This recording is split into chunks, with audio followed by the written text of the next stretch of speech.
Shabbat Shalom. We're going to need our Chumashim in a moment, so you can take these guys back out. I'll tell you where to open to in just a minute. We're going to do a short little talking and then a little reading for all of us. So this week has been quite a week.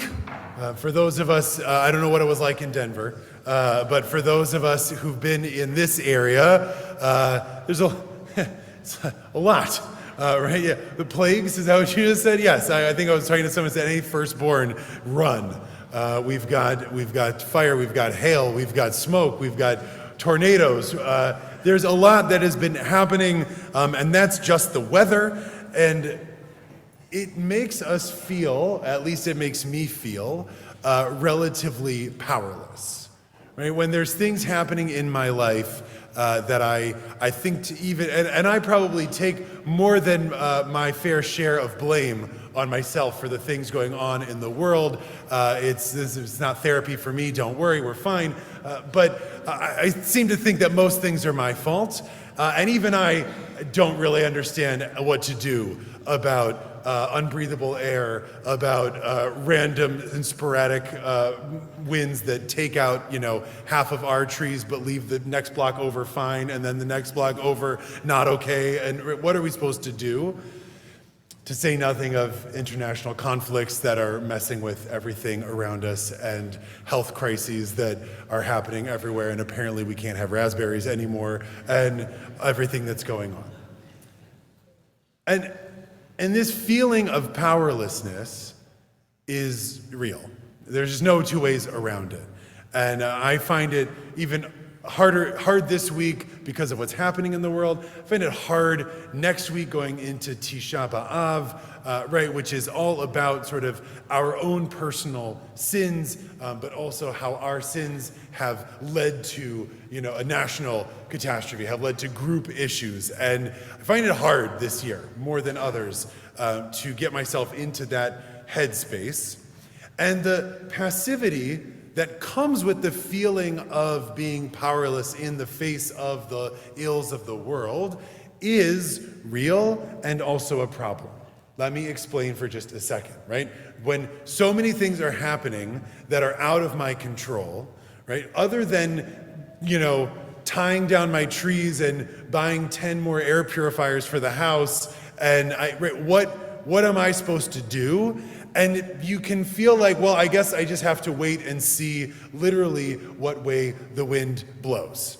Right? There was an article in one of the papers this week basically about how no one has any idea what's going to happen with this smoke. Right? We don't know how hot the fires are burning in Canada. We don't know whether it's going to blow this way or that way. It's going to rain, that might be good, but it might be bad. It's like, okay, great. Just let me know when I can breathe again. And that's real for us, but it's in the Parsha also. And it's in what we're thinking about today. There's a line, two lines that I had never really noticed before, but actually a Midrash points out that Moses, when he's recounting what happened in the conquest of the land, right, says, and God said to me, go in and you're going to take out Sichon and Melech Og and all of these bad people, and you are going to go and make war on them. And so what did I do, says Moses? I went to them and I offered divrei shalom. I offered words of peace.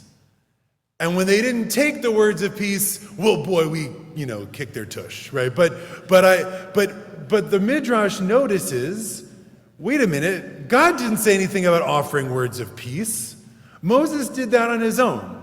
In this position of being this underdog people that have been through the desert and back again for 40 years, and now they come to the land, and there are these huge kingdoms, and there's these people there, and Moses, God says, go fight, I'll fight for you, I'll be in front of you, it's going to be fine, don't worry, and Moses starts with peace.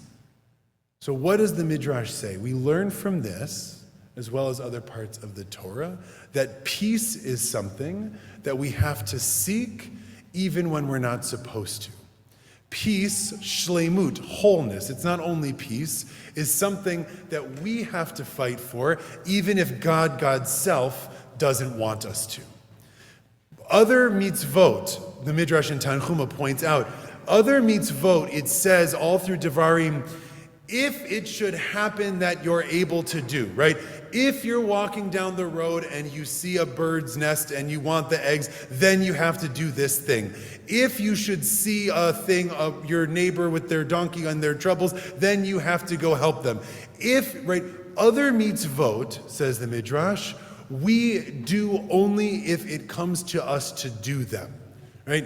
If I happen to be in shul at this time, then I say these prayers. If not, then I don't, etc. But peace, we have to go out and actively try to make it and seek it and do it. Wholeness only comes when we are actively working for it, even when it feels like we can't or we shouldn't. And we're going to take 5 minutes tops. I want you to look at the Haftorah for this weekend. It's on page 1000. It is the vision of Isaiah. It is the only of our prophetic visions that has the word chazon, vision, attached to it. Right? This is a vision for the future. This is a vision for us all. And, I really couldn't help, but when you're looking at it here, by the way, on page 1000, right, you're saying we're all going to be sick. Everyone is going to be, bruised, and there's going to be sores, and, it's going to be bad, and your cities are going to be burning, and your eyes are going to be burning, and you're like, oh, God, it feels like they're just talking about us right now. But then Isaiah has a solution for us. So what I want you to do, you're going to take a minute and a half. You can do it by yourself. You can turn to the person next to you. If you don't know the person next to you, say, hi, Shabbat Shalom, my name is Ethan, it's nice to meet you. But I want you to look at Isaiah's vision here, and what is his answer, or God's answer, to this question of when I feel helpless, when I feel like the world around me is stacked up against me, right? What are we supposed to do? So it's a couple of pages here. You can, if you want to skip through the sinful nation, oh depraved wastelands, etc. At the beginning, you can start at verse 10, and you can go through there. Right? Don't forget to go all the way to the end. Take a few minutes now, read it, and I want you to talk with the person next to you. I want you to figure out what is Isaiah's answer to this problem of when I feel helpless. What are we here to do? Ready, set, go.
You're not going to be graded on this. It's okay.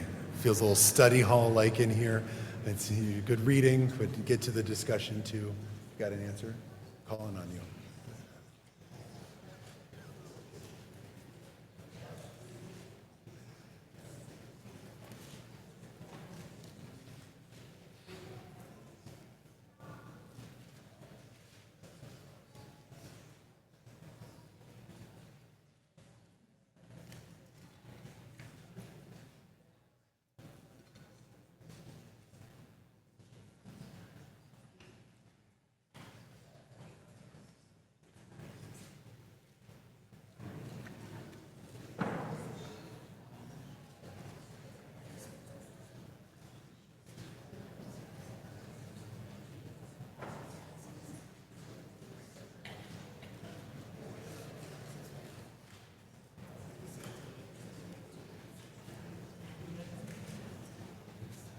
All right, we're going to take 36 more seconds.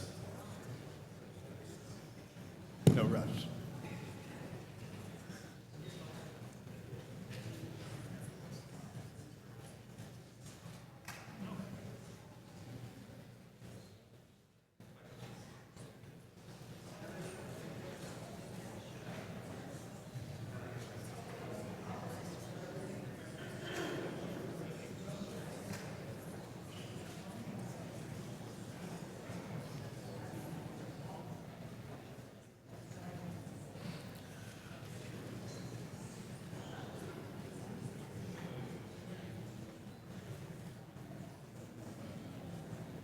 All right.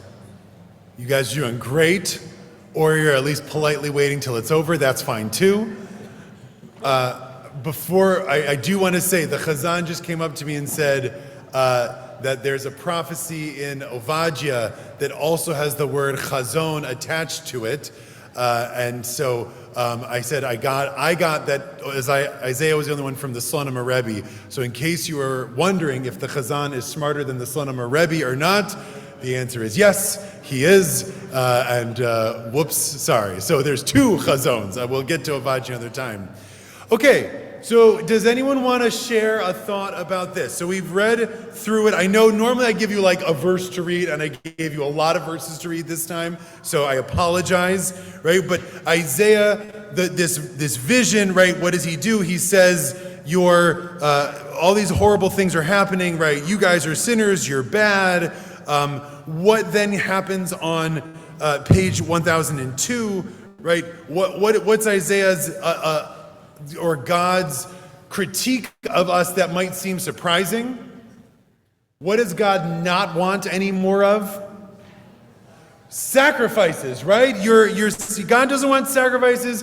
God doesn't want holidays, right? God doesn't want that. That's not what God wants, which is, again, a little shocking because that seems to be all we do, right? Is the religious ritual observance here. But God says, no, I don't want any of that. What you're doing there is not right. What are you supposed to do instead? Learn to do good. I think that was Virginia there. Thank you very much. Yes, sorry. Be a mensch. Yes, Isaiah does speak Yiddish and he knows mensch. No, so yeah, right. By the way, the learn to do good is such a nice thing because what is Isaiah saying here? You might not know, right, what the good and the right thing to do is.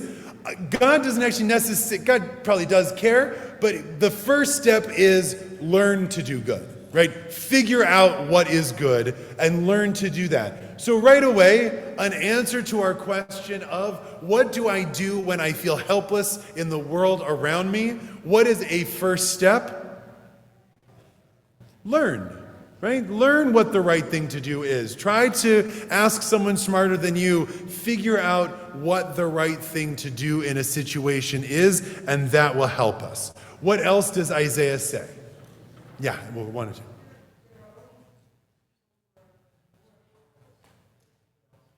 Great.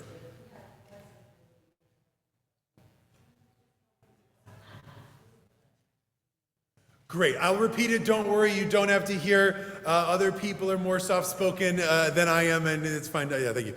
So, always remember, if you feel powerless, there are people who are more powerless than you. And if you can help them, even one or two, right, it matters to that little starfish. And it is something that you can do to help other people. And what does that do? It also makes you recognize your own strength, recognize your own blessings, recognize what you have, right? I'm worried about the trees on my synagogue. I'm worried about the trees in my lawn. Well, there are people who had trees do much worse things than happened at my house, right, this week, and I need to go help them. And by the way, I do just, if everyone wants to take a second, and Patty, the number of phone calls that we have gotten asking if other people need help in the community this week was truly heartwarming, right? So if there are people who do need help, please let me know. Ken sent this email out, but it was really the number of people in this community who saw what happened at the shul or what happened to their neighbors and said, Rabbi, how can we help? Was really a beautiful thing. So, okay, one step when I'm feeling powerless is I can learn. Another is I can remember that no matter how bad I feel like I have it, other people have it worse, and actually it might be my job to go find them and do what I can to help them. What else? Yeah, Sharon. Actions of justice, and justice defined as other humans. Okay. God isn't saying think of me at all. It's the Hebrew, what's striking to me is it's so legal, related type language. Okay. So it's sort of when you talk about it's not a mitzvah, but it's in the lines of a command.